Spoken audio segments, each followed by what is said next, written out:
benefit of the public.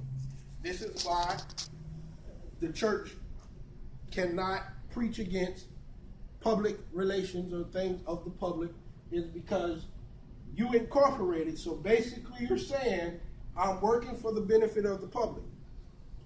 So you are a public traded company, business.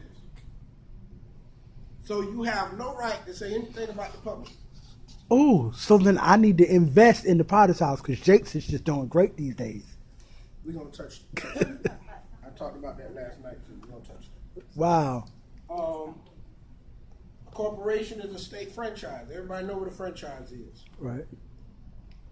Corporation is a state privilege. It's something that they give you. It's nothing that they have to give you. What's the other word besides privilege? Yeah. You got privilege and you got... What? What are you trying to say? You're the school teacher. You Hold on, what were you trying to say? What's the opposite of privilege? I'm trying to think of the word. Not mandatory. Well, there's a difference between a privilege and something that's an obligation. Obligation. I'm gonna come take your job. A corporation is subject to the laws of the state. So basically, I gotta touch on that for a minute. You know, the church has laws here, right? Right. God, Yahweh, has governed his church. But you said, in other words, you kind of came like Israel saying, we want a king. And then Yahweh sent the prophet and said, well, tell them what's going to happen if they get a king.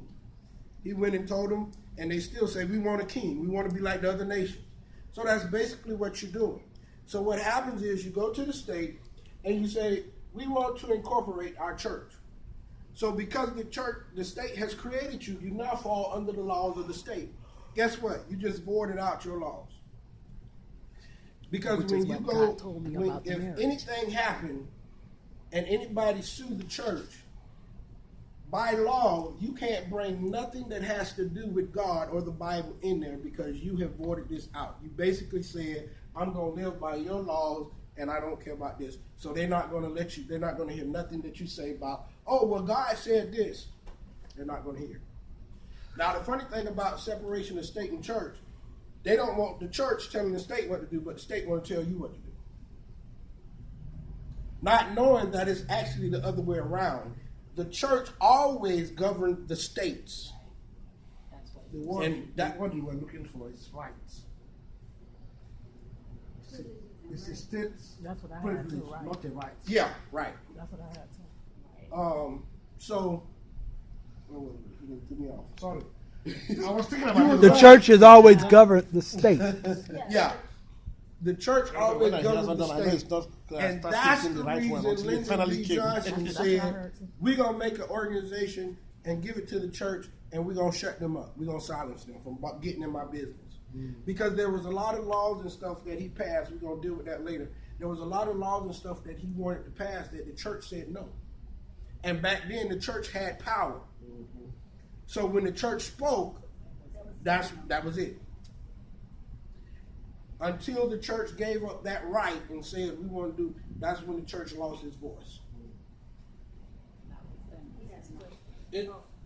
Question. I can ask after class. Okay. It's not. Its powers are limited by the law it states. It must obey the laws of its creation. The state created it, so it got to obey. A corporation has no constitutional protected rights at all. Because you are an artificial person. Artificial persons do not have rights because you're not real. You're not a man, you're not a woman, you're an artificial person, right? These are not new or novel legal principles that the Supreme Court just discovered in 1906. Rather, these are legal principles that date back many centuries. The corporation is a product of ancient Rome. It actually goes back further than that, but they stop at Rome. Right. Because as you were just saying, they don't want to expose the fact that it dates from the time of Nimrod all the way, because he was the founder of Babylon, all the way to Rome. But now my question is, if we use a Greek-inspired language, which is our alphabet now, if we... reason why I say Greek inspired, because a lot of the things we say, like you said, are Latin and Greek, but doesn't Latin come from the Greek? No, Latin comes So Latin is a language all by itself. Yes. That's why it's considered a dead language, In because it's the, never in, changed. in the old days, Latin was the main thing everywhere. The church spoke Latin, taught in Latin and everything. Matter of fact, back then it was illegal.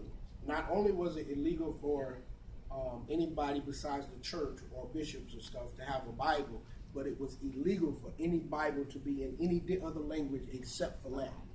It was against the law. And so what happened when people stopped speaking Latin, we talked about this last night, government, doctors, lawyers, attorneys, anything got to do with secret organization, all of them, they're not speaking a secret language, they're actually speaking Latin. Latin, like I say, is considered a dead language, so it never changes. So when you go get that prescription and you can't read that writing, it's in Latin. I know this because I took Latin. I done forgot it a little, but I remember some of it. But I think what he's trying to say, though, Greek supersedes Latin as far as language. Yeah. That's what they're trying to say, right? Right. Because isn't it older than Latin? It is. It is. Greek is older than Latin, but Latin became The official language of the Yes, world, pretty much. yes. All right, that's a whole. Because when you say stuff, it opens other questions for me. I know we're on this, but for real, it does. It opens up other stuff. That's why we're going to be here all day. Now, I back to know, right? Be like slide 5.